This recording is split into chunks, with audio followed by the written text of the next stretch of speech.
অবশেষে মরুর বুকে জন্ম নিল ছোট্ট একটি দেশ যার নাম স্লোজা মাস্তান। ছোট্ট এ দেশের আয়তন মাত্র 11 একর, যাকে বলা যায় বিশ্বের প্রথম মাইক্রোনেশন। মার্কিন নাগরিক রেন্ডি উইলিয়াম, যিনি পেশায় একজন রেডিও ব্রডকাস্টার, সদ্য প্রতিষ্ঠা করেছেন এই দেশটি। 2021 সালের 1 ডিসেম্বর যুক্তরাষ্ট্রের স্থানীয় সময় 12টায় এই দেশটি আনুষ্ঠানিকভাবে ঘোষণা করা হয়। এই দেশের মোট জনসংখ্যার সংখ্যা মাত্র 500। তবে এরই মধ্যে প্রায় 4,500 মানুষ এই দেশে নাগরিকত্বের জন্য আবেদন করেছেন।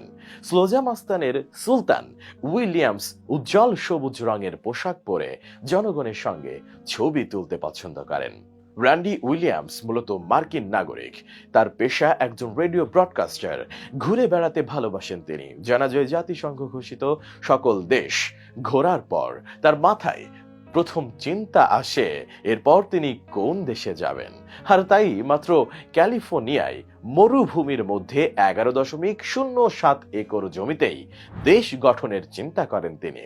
যেই ভাবা সেই কাজ, জমি কিনে নিজেই সেই দেশের সুলতান ঘোষণা করেন উইলিয়ামস র্যান্ডি। নিজের রেডিও অনুষ্ঠানের নামে ওই দেশের নাম দিয়েছেন স্লোজা মাস্তান। ছোট্ট এই দেশের একটি রাজধানীও আছে যার নাম ডুবলান্ডিয়া। নিজে প্রতিষ্ঠা করেছেন মুদ্রাও, নাম দিয়েছেন ডিবল। এছাড়া রাষ্ট্রীয় অনুষ্ঠানে নিজস্ব জাতীয় সঙ্গীত বাজানোর প্রথাও চালু করেছেন তিনি।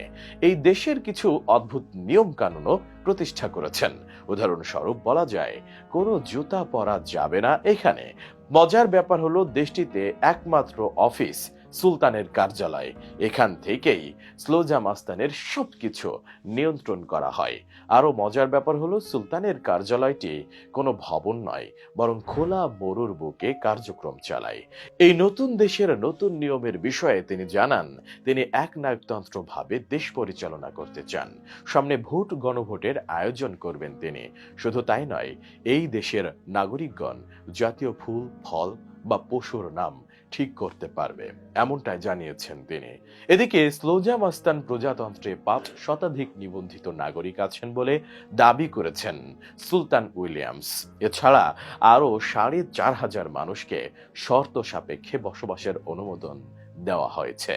তারা নাগরিকত্ব পাওয়ার অপেক্ষায় আছেন।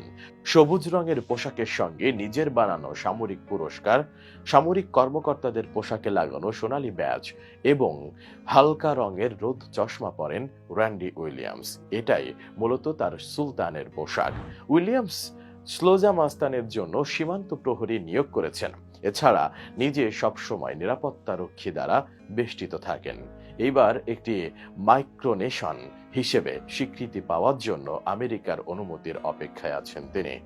আর এজন্য জো বাইডেনের কাছে অলরেডি দরখাস্ত এবং ইমেইল করেছেন।